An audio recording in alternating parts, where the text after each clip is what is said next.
Hey, what's up everybody? Ray here. Doing a video today covering these Final Fantasy VII Remake Ultimania article interview translations. A lot of you have been asking me if I've read it, what my opinion is on it. I've read snippets, but I went ahead and read the whole thing today and made time to do it.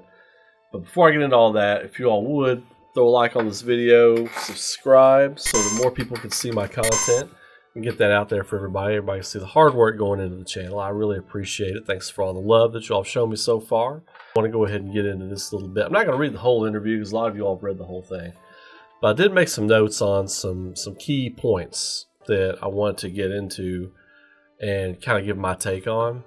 The first, of course, is like, you know, when did the project start, all that kind of thing. So apparently from what Kitase and Nomura say, the project has been basically on the desk, you know, in the archives for, I guess, the better part of 16 or 17 years, most likely, because it started when they started. They're calling it the Remake project in this interview, the translation that I'm reading.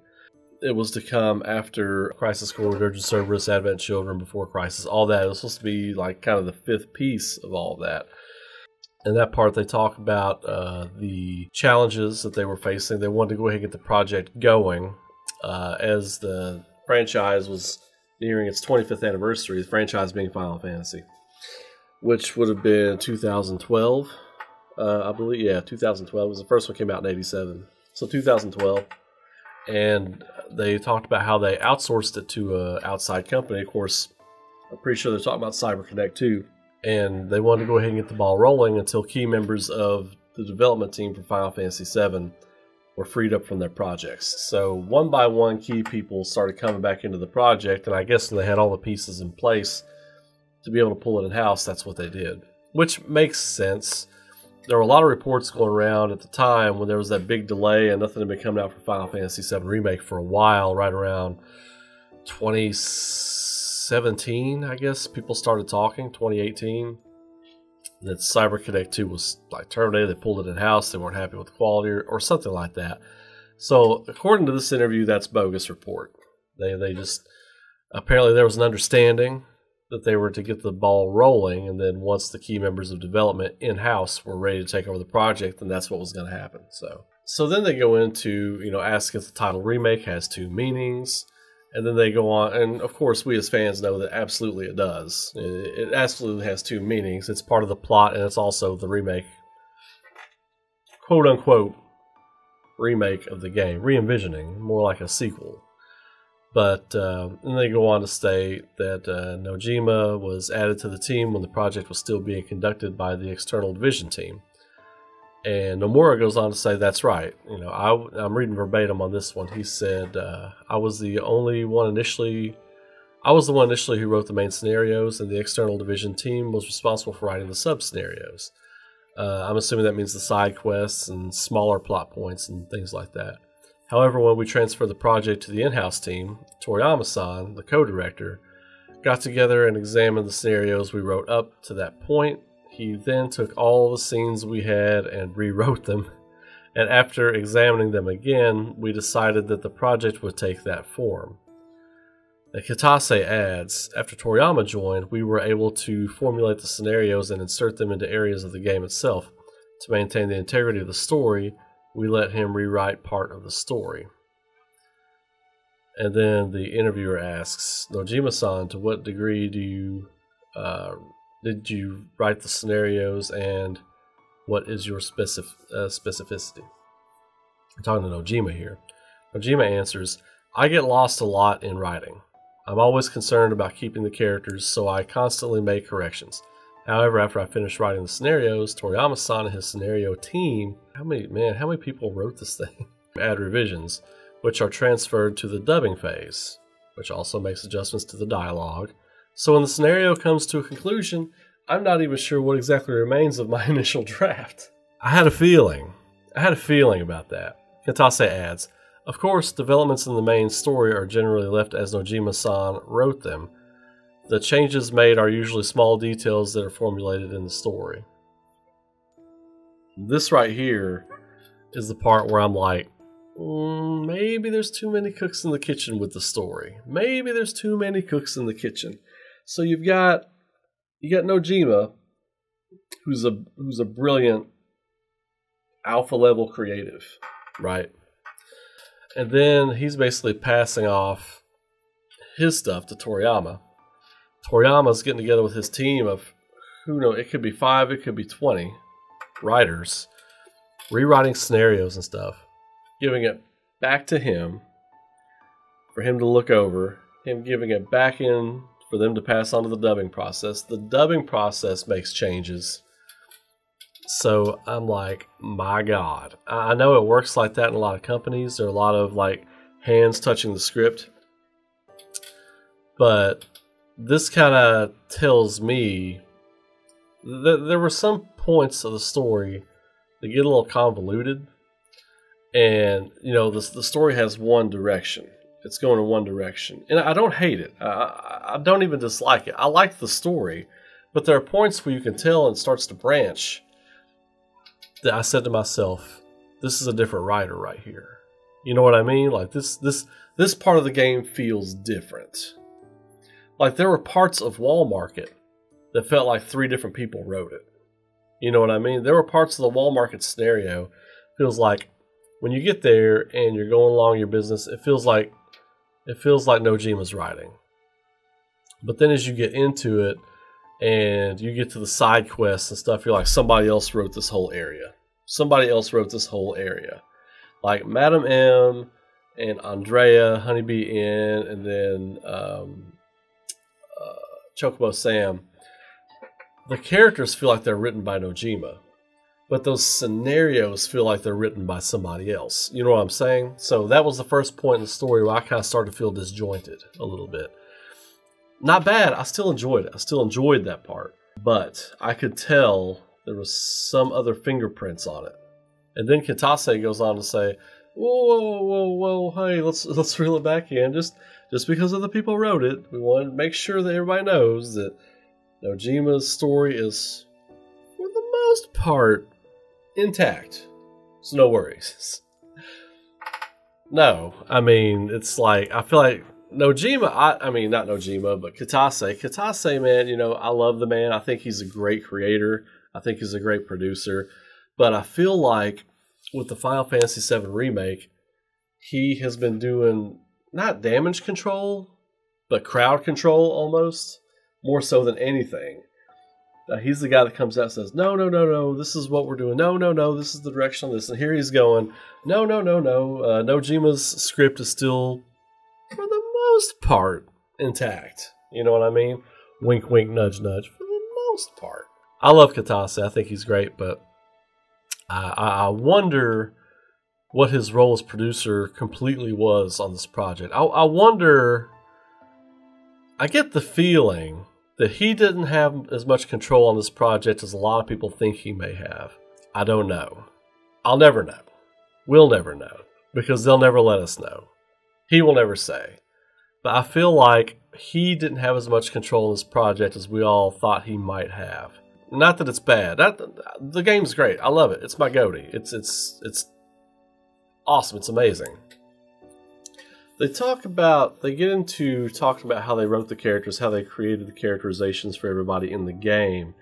Kitase and Nomura go into, you know, how Kitase talks about how he wants to show the kind of the plight of the people, like the different everyday regular people going about their business in Midgar, you know. And then Nomura talks about, you know, how long ago the original game was released and how odd the characters looked compared to now, how you had to retranslate those. But then Nojima goes into scenarios, storytelling, about he wanted Jesse's mannerisms to look like somebody who had theater experience, and he wrote from there. He wrote all these episodes for her and her family life, her situation. Man, that's what I'm talking about with Nojima, man. He goes in on these characters. I mean, there's probably so much written about these characters that we'll never see that will come out in like short stories or publications or books.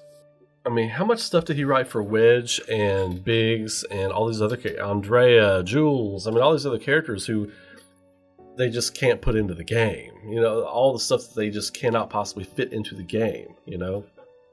I think that's pretty amazing, the level of detail he goes into with all this stuff. And then Nojima goes on to say stuff like they had sub-scenarios written for the Turks. Like they were asking things like, so what are the Turks doing right now? And like little side cutscenes or episodes as they're calling them, you know. And then he goes on to say, and I'm going to read this part verbatim, what kind of characters from the compilation of Final Fantasy VII would appear here, and etc. Other scenarios we thought about was Tifa asking the landlord to help her find out which dress to wear to infiltrate the Corneo mansion, among other episodes. So he's talking about episodes as cutscenes within the game. Don't nobody get off on the episode high. See, it's episodic. I told you it's episodic. No. They're talking about the cutscenes in the game as being little episodes. That's all they're saying. So, y'all take the pitchforks and torches back to the woodshed. I think it's interesting here. He says to himself, hey, what other characters from the compilation can we put into these different parts? People, they're coming. They're coming. All those characters are coming. We're going to see Genesis. We're probably going to see some of the Before Crisis characters. We're going to see some of maybe the sub-characters from Crisis Core. I mean, they're coming, people. They are coming. Told you all they were coming. This all but confirms it to me that those characters are going to be popping up. Kitase goes on to say, for example, talking about the characters and stuff, after Cloud fell into the Sector 5 slums, what was Tifa doing? How did she get into the Chocobo car that took her to Corneo? We planned some things during the first half of production, but due to time constraints, we had to cut them. This is what I'm talking about. They have got piles and piles and piles of data, of Word documents, of like scribbles and notes, of story stuff that they just couldn't put into this game because it would... Even the average playthrough on this game is about 40 or 45 hours. This would have been an average playthrough of about 80 to 90 hours if they put everything in it. It would have been 3 Blu-ray discs. It would have been 3 to 4 Blu-ray discs. I mean, this is crazy. And this is stuff they can use maybe later. But I think we'll get this stuff eventually as like little novellas and things like that. Speaking more about characters, they're talking about how Aerith's... The interviewer's talking about how Aerith's lines left an impression on them. Nojima himself comes out and says, Aerith is the most important person in Final Fantasy VII Remake, and I was very careful with her lines. Each part of it carries great significance throughout the story, and I used that premise to write the character. As it should be. She is the most important character in that game. I've said it for years. Why she's my favorite storyline character. Storyline-wise, she is the most important character. She's the best character. She is the most integral character to that story. You can take most of the characters out of that storyline, and it's okay. You know, I mean, they would still be in the story, but it's like supporting cast or NPC or something like that. Sid could be an NPC. You know, Vincent, he's not necessary. You know, Yuffie, not necessary. But Aerith is the most important character in that story, and he confirms it right here. Nomura also says when recording Cloud's voice, the voice actor played his lines slightly differently, depending on who he was talking to. For example, when Cloud talks to Aerith, he gets up and tries to act calm. With Tifa, he relaxes a little. With Jessie, he looks confused. When Cloud talks to Aerith, he is very self-aware and gives strange answers. Caught that right from the jump. I was like, he is acting totally different with Aerith than he has with everybody else. That was a great touch. I'm glad they confirmed that in this interview. So like little things like Jessie's psych and some other little things so that Jessie didn't come off as being rude but more playful and not so much nosy but playful. Some of those decisions were made in the recording studio, so that makes sense. They're just improvising. This is improv. That's all they were doing with those. I think that worked out well because I think it added to the charm of that Jessie character. The interviewer asks about the big plot twist at the end of the game, and then Nomura's like, right? Really? Was there? He's basically like joking around about it. And Nojima, I can kind of see him nervously saying, I'm sure you were thinking, what will happen next? I'm sure that's what you were thinking. You weren't mad about that. I like that little part of the interview there. So the interviewer asks, how did this development come about as far as like the ending and the crazy plot twist at the end? big concepts that are presented. Nomura talks a little bit about it, but Nojima's quote here is fascinating. And again, it shows that not only is this part of the compilation of Final Fantasy VII, this is the final part, but they are using all of that. This line right here confirms it for me. They are using all of the compilation when telling Final Fantasy VII Remake. It's all coming, people, so here it is. Nojima says, I knew that even though this story was about Cloud, the work of compilation of Final Fantasy VII has increased a lot, and I wanted to do something that involved all these works and combine it into one, which is exactly what they're doing. It's exactly what they're doing. Each person who played the original version also has their own view of the Final Fantasy VII world, which is true, which is led to all this debate and stuff online. And I also wanted to preserve that, everybody's individual views of the game and whatnot. The results of these feelings are shown in the remake story. Those were all the ideas I had, so in the beginning, I initially showed Nomura, and I tried my best to explain them clearly to make sure he didn't reject them. So, okay. So what I'm taking from that is all the stuff at the end. A lot of that is like Nojima's idea. A lot of that is Nojima's idea. So that ending, everybody jumped on the bandwagon. Everybody jumped on the snarky meme wagon, as they always do online. Snarky memes, you know, those people are usually the most inaccurate. The person that comes out with the snarky meme first is usually the most wrong, in my opinion. Research, people. Wait for stuff to come out. Research. It's good to form an opinion, but the stuff at the end, Arbiter of Fate, all that kind of stuff, the big plot twist at the end, 7 seconds before the end, according to this right here, it's Nojima. And if it's Nojima, and they're keeping, and Kitase said earlier in the interview that for the most part they kept the main scenario Nojima's work. So that with this tells me that it's all one big story. It's all going somewhere. We just have to wait for the rest of the story in parts, in huge installments. But after reading this interview, I definitely feel like there's going to be 4 parts. I don't think they're going to get it to 3. I think it's going to be 4. Anyway, moving on. So the interviewer asks, basically, given the ending and the key points of the story, there has to be some kind of flashback at some point to explain it, correct? And then Nomura says, in the beginning, the direction we took was that we didn't want to put any of these things out or put any tips on while we were still in Midgar. Nojima says, okay, we originally planned for the story to diverge just a little.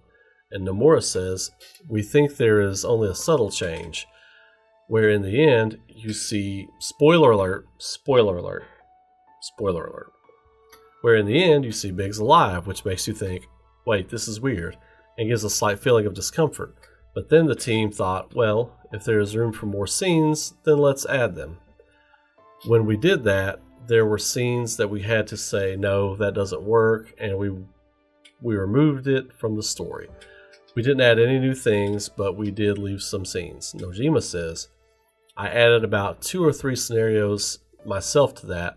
I'm not really sure what happened to those scenarios in the end. So basically, there were scenes cut that showed and explained things like how Biggs is alive. It explained that. But they took it out, so basically at the end you'd just be like, wait, WTF? The hell is that? What's going on here? They were taken out specifically so you would have that reaction at the end of the game when you see that. The scenes in which Sephiroth appear were also added to the plot. Nojima says, in the beginning we didn't plan on him appearing so often, more as an imminent presence. In the middle of production we changed our minds and decided that he would appear more often, and suddenly he was in several scenes. Nomura says, at that time, Hamaguchi-san, the co-director, silently pulled me aside and said, I want the characters to fight Sephiroth and Midgar. It's like, hey, can I talk to you for a second? Yeah, what's going on, man? Yeah, what's going on, man? What's happening? I want the final boss to be Sephiroth. Nani? That's how I see that going down. I want the characters to fight Sephiroth and Midgar, and confused me with that idea. In the original story, Sephiroth exists in a different space, and apparently he gathered materials to convince me to have the battle this way, and I just said, okay, sure, and approved the idea. Sure, man, whatever. Yeah, dude, whatever, man. The interviewer says, in the history of Remake, there are some doubts that I would like to ask about. And it just says all, bunch of periods. I can see Kitase and Nomura and Nojima just looking at each other going, Nojima's over there like, told you guys. And Nomura just says, the story will continue, so I don't think we can answer much. So the interviewer says, so let's talk about things you can answer, starting with the opening scene in the alley, which was also depicted in the original game. What was Aerith looking at when she was crouched? Okay, this is what I want to get to. I'm going to read this part verbatim, okay? Nomura. I remember someone saying that she was trying to recover the heat. Or she was trying to warm herself or whatever. Kitase. I don't think so. If you are in front of a fire, you will see the embers burst, but what you see are the Mako light shakes, or the Mako light shining. In the remake version of this scene, after she looks into the light, it looks like she's running away from something. Why? Nojima, she felt the presence of the murmurs, which I guess that's the translate of the whispers. She felt the presence of the whispers and wanted to escape them. Okay. Okay. Maybe it's because Aerith has had a lot of bad experiences with whispers so far. Why does Aerith know things that happen in the future or things that she had never heard before? Nomura, I wonder why. Please wait until the next sequence for the answer. So we're going to get that answer in game number 2. We're getting that answer in game number 2. They just said it. At the end of the Midgar Road, before crossing the wall, Aerith says, this is the point of no return, the crossroads of destiny. What was she referring to? Nojima says, if Cloud and the others pass through the Whisper Wall, they will be outside the Whisper's boundaries, meaning that they will go to a place where there is no predestined destination. Interesting. That's interesting. She meant that they will be at a crossroads where they may or may not be able to cross, or return, maybe. After defeating the last boss, Cloud and Sephiroth talk alone. What was the significance of this? Nojima says exactly what their conversation said. In fact, the lines Sephiroth said in that scene were written during the early stages of production, where we didn't know the exact location of what they would be, or where those lines would be delivered. At the end of Remake, Zack is alive, which leads to a contrasting development with the original story. What is the meaning of this scene? Nomura says, this is the biggest highlight of the mysteries that were created in this scene, isn't it? Laughs. Nojima, and you can also clearly see the stamp dog too. The stamp looks different in this scene. Oh, does he now? So I want to backtrack a little bit here. The Aerith stuff, y'all know my take on that. I think she's just talking to the live stream. Now, at the beginning of the game, I thought that she was sensing the presence of Jenova or Sephiroth, because it's playing that little slow version of One Winged Angel. But in fact, she's feeling the presence of the whispers. They confirm it right here. Like they're looking for her. So, or they're watching her. You know what I mean? So, she is the most important person in the story, so the whispers are hounding her. They are hounding her constantly. Constantly hounding poor Aerith. So she's probably fed up with them. They go into the Sephiroth stuff. Sephiroth's lines were written way early in development, so that's key to the story. Those are main storyline plot points. Those are main plot points to the story, which I think that's cool. I think that's necessary. 7 seconds before the end, and Nojima seems to talk like it's very blunt, like it's very, there's no mystery to what he says to Cloud, like it's very straightforward. I like that. I like that Sephiroth is like, all powerful people are like that too. They're not having to sneak around and do this or that. All powerful people are very straightforward with you. This is what I want. This is how I want it done. Can you do it? This is what I mean by this. I'm not like mincing my words. 7 seconds before the end, what will you do? 7 seconds before the end of the world. That's what he's talking about. And I like that they specified that. They talk a little bit about Stamp, but they still don't really talk about the mystery of it, except that there is like a mystery to the different designs. So they really don't get into it because they don't want to spoil any plot points for the next game, and I understand that. Okay, so at the end, when Aerith says, "I miss the steel sky," and apparently in the Japanese version, she says, "Heaven, how I hate it," when she looks up, but it's the same thing. It's saying the same thing, basically. Nomura says, for Aerith, the sky symbolizes sadness. Her loved ones, like Zack and her mother, Ifalna, had returned to heaven, and the sky she sees above her in the slums was also covered by Shinra. Which that doesn't make sense because they returned to the planet. You know, I'm not reading anything into this. I just feel like it's funny he would say it like that because, you know, in the context of their story, you basically return to the live stream. For the sake of creativity, maybe he just said it that way. They had returned to heaven, and the sky she sees above her in the slums was also covered by Shinra, so that was covered by that. So she couldn't see the sky ever. The calamity that destroyed the ancients, Genova, which directly affects Aerith as well, also fell from the sky. All these incidents remind Aerith of the sky, which is why she says she hates it. That makes sense. That makes sense. My take on that originally when I saw it was that, you know, she didn't want to leave for her greater purpose, but this is a simpler explanation, and that's fine. That's cool. You know, sometimes simple works, and it adds to the character, really. So I'm cool with that. Talk about the unknown journey will continue line from the end of the game, and Nomura's basically like, I understand it's going to rub people the wrong way, but we've already taken that into account, and we're keeping it. Which basically says to me, you know, they know that some people aren't going to be cool with the way this is going, and they're just like, we're making our story. So I'm going to read this part verbatim. The interviewer asks, fans would like to know when the next edition will be released. Nomura says it depends on how many parts we decide to do. If we divide the story into larger pieces, it will take much longer to develop. However, if we divide the story into smaller parts, it will be possible to release them in a shorter period. Kitase says on that note, if we want to maintain the same quality and volume as the first part, it is not realistic to say that we can produce the next in just 1 year. Nomura says, personally, I would like to release them as soon as possible so that we can breathe. I'm sure the fans would also like the next part to come quickly. Yeah, I could see.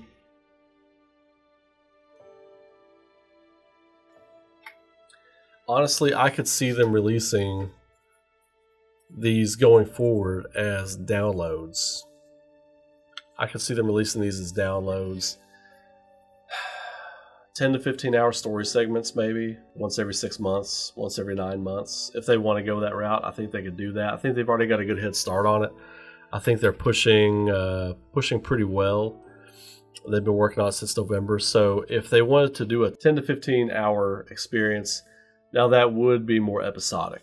That would be more episodic, and then I would be on board with calling them episodes instead of installments. But I don't want that. I'd rather see them take their time. I'll take the next part in 2 to 3 years. That's fine. We're going to have plenty to do. We're going to have plenty to do. PS5 coming out, all kinds of new things. We're going to have plenty to do, people. I got plenty to do without video games, to be honest with you. But release a little DLC. Keep this game alive for about 6 to 9 months. You know, give us a little DLC. Give us a little extra missions, some backstory stuff, whatever. You know what I mean? Yeah, I can see them put, like, especially if Nomura wants to do it and he's the director of the project, then I could see them doing shorter bite-sized parts of the game and just releasing them more frequently. I could see them doing that. Either way, I'm cool with it. As long as they are the quality of this game, as long as they maintain that quality, I'm cool with whatever they want to do. It's got to maintain that quality, though. So they talk about here, like, any major changes to the story going forward and how those will impact the overall story. Kitase says, I talked about it extensively with Nomura, but I'm sure fans of the original hope to revisit familiar locations and scenes, so we have strong feelings not to stray from it. From now on, we are not changing the story dramatically and turning it into something completely different from the original. Even though it is a remake, assume that the Final Fantasy VII will still be the Final Fantasy. Okay, Final Fantasy VII will remain. That's a weird translation there. Final Fantasy VII will remain as it always has, as usual. Nojima says, for me, I create scenarios that follow the general flow of the original story, with the assumption that the way things are presented or how events occur can be a little different. That's exactly what I said when I kind of talked about the ending of the game in another video. the things that are supposed to happen are going to happen. Now, if they do something that people are talking about, like making an option where you can keep Aerith from dying or whatever, I'm actually cool with that because, you know, she doesn't have to die to save the planet. Like, there are a lot of theories out there, a lot of speculation that had she not died when she did, the game would have been over a lot sooner because she would have just summoned Holy and taken care of Sephiroth and Jenova and kept Meteor from happening. And then Sephiroth never gets the Black Materia. So basically, that's the best ending. Or maybe Holy doesn't even have to be summoned. You know? Who knows? Who knows? All these people out there, they're like, no, Aerith has to die to save the planet. No, she don't. No, she don't. Do I want to see them keep the story intact? For sure. For sure. But does she have to die to save the planet? No. There's a reason Jenova and Sephiroth wanted to kill her, okay? So they could win. And they still didn't win because Aerith's livestream ghost talked to the planet and negotiated a deal and made Holy come out. Had she been able to pray and become a full, like, fully in control of her Cetra powers and all this kind of stuff, Sephiroth and Jenova, gone. Done. No chance. No chance. But at the end of the day, Shinra doesn't change. Shinra goes on by business as usual because they don't have to deal with the plight of the planet. They don't have to look at the error of their own ways because Sephiroth makes them cast a mirror on themselves. All the other bad things happening on the planet or whatever. You know, that kind of stuff happens. But I mean, you know, I think, like, you know, as far as like when we go to Wutai, when we go to Cosmo Canyon, how long we spend in Calm, does anything else different happen in Calm? I mean, I think those are the things he's talking about. Like, you know, Yuffie might jump you right when you leave Midgar instead of right when you get through the Mithril Caves. You know what I mean? In that forest. Or sometimes you don't even come across Yuffie until you're in the forest outside of Rocket Town or something like that. You know what I mean? So there is a lot of speculation as far as that goes. You know, because, I mean, things are going to change. But I think a lot of the main, like, you're going to have to go to the Temple of the Ancients. You're going to have to go to the Forgotten City. But when these things happen might change. The weapons are going to wake up. You are going to go to the North Crater. You are going to get in a submarine and go underwater, and you're gonna look for the huge materia to stop Meteor. Meteor is going to get summoned. I mean, all these things are going to happen, but they're going to happen differently in different times. So different plot points of Fate, these things are going to happen within the line of the story. I'm not talking about Fate itself, but within the plot points of the story, these things are going to happen, but they're going to happen differently and at different times and maybe different places. Aerith, if and when she dies, she may not die on the altar, and if she does, it may not be Sephiroth, Jenova that kills her. You know, so I mean that's what he's talking about here. I believe them on this point because that was my original thought too. There's some things they feel like they can get away with changing. I don't feel like they think they can get away with changing the whole thing. I think they understand that a lot of it has to stay intact. All right, so I'm going to read this next part just straight up. This is the end of the interview right here, I think. Yeah, this is the end of the interview right here. Interviewer asks, finally, do you have a message for the fans who played Final Fantasy VII Remake? Nojima answers, I'm sure they had a lot of fun playing and they may have doubts about what will happen from now on. But remember the doubts you had, as they will probably find their answers in future parts. Probably, man. I want the whole thing to be answered in future parts. All those doubts. Nomura says, this was a very popular game in the past, and as we are redoing it, the amount of attention it attracted before it was released was high, and many also expressed their concerns about the game. However, these concerns did not affect our team as we endeavored to create this work, and we hope that people will be interested in it. The basis for a remake has been successfully established with the first part, so we hope to meet your expectations in the next part too. However, personally, I think some people think, since this is Remake, I don't need to play the original game anymore and just play Remake. But I want to prevent people from doing that. The original and the remake are two separate entities. Exactly. Exactly. So, even if you play Final Fantasy VII Remake, I would like you to play the original Final Fantasy VII game as well. He's not saying it, but he's saying this is a sequel to Final Fantasy VII. He's not saying it. He doesn't want to give it away. But he's telling you, you need to go back and play. If you've played Final Fantasy VII Remake and that's your first experience with it, you need to go play Final Fantasy VII OG. You got to go play it. I like that. I like that a lot right there. Kitase ends the interview by saying, in this first part, I think we were able to discover the exact direction and the way that we would like to follow with the Final Fantasy VII Remake. At Remake, a lot of tips were spread. I don't know what he's saying by tips there. And we would like fans to be excited and think about what exactly will happen in the next editions. The theories published on the internet reach us, and I think that this type of communication between fans will help us create a story together for everyone to enjoy. So he's looking at feedback. Kinda. So yeah, I think they're listening to people, but I think they're listening to bigger people. But keep putting your voices out there. Keep making your opinions known for sure. And hopefully something comes of it. But this was an interesting interview. My big take on the thing really hasn't changed. They didn't really, so they didn't really talk about time travel theories. They didn't talk about anything like that they didn't divulge in the game. They just elaborated on what's in the game. They didn't answer mysteries about what's in the game, but they just elaborated on that stuff. So it's a good read. I don't feel like it's a hugely essential read. There's some good points in here for sure. There are some great points in here. But I still feel like I have the same questions I had before I read this. But that's cool because I don't necessarily want those answered right now. I want them answered in the story. And I'm patient and I can wait for it however long that takes. Anyway, you all have a great day. Keep rocking. I got some other stuff coming today. We'll be doing a stream later on tonight. If you liked that video, like I said again, please like, subscribe to the channel to get more stuff from me. We got a lot of stuff coming. And share the video around. Talk about it. Let other people know about me. I greatly appreciate all the love and support. So you all keep rocking. Have a great day. And I will catch you all in the next video. Be good to each other. I'll see you.